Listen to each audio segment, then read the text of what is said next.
Hi all, నమస్తే. Welcome to the Karthik మాసం series of videos day 14. చూడండి, ఇవాళ గుడి ప్రాంగణం అంతా భక్తులతో ఎంత హడావిడిగా సందడిగా ఉందో. ఎందుకంటే ఇవాళ కార్తీక్ మాసంలో 2వ సోమవారం కనుకనే స్వామివారిని దర్శించుట కొరకు అంతమంది భక్తులు వచ్చారు. మామూలుగా కార్తీక మాసంలో ముఖ్యమైన రోజులు వచ్చేసి 4 సోమవారాలు, ఏకాదశి, ద్వాదశి, పౌర్ణమి.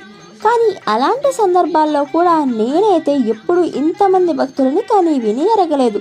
ఎందుకంటే ఇవాళ అంతమంది భక్తులు వచ్చారు. మరి పూజ చేస్తుండగా మధ్యలో అయితే ఒకసారి పవర్ ఆఫ్ అయిపోయింది.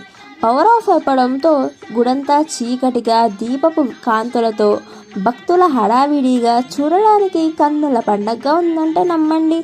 చూసిన వారందరూ నయనానందం పొందుతారని నాకైతే అనిపించింది.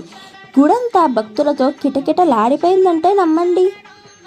అంతమంది భక్తులని, అన్ని దీపాలను చూస్తేనే సగం పాపాలు పోతాయని నాకైతే అనిపించింది.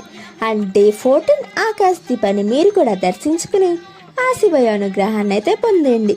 హర హర మహాదేవ, శంభో శంకర, ఓం నమ శివాయ. అండ్ ఎవ్రీడే 8:30 PM నేను ఈ కార్తీక మాసం సిరీస్ ఆఫ్ వీడియోస్ అప్లోడ్ చేస్తాను. మీరు కనుక ఈ కార్తీక మాసం సిరీస్ ఆఫ్ వీడియోస్ని మిస్ కాకుండా చూడాలంటే ముందుగా మన ఛానల్ అయితే సబ్స్క్రైబ్ చేసేసుకోండి. Bye guys.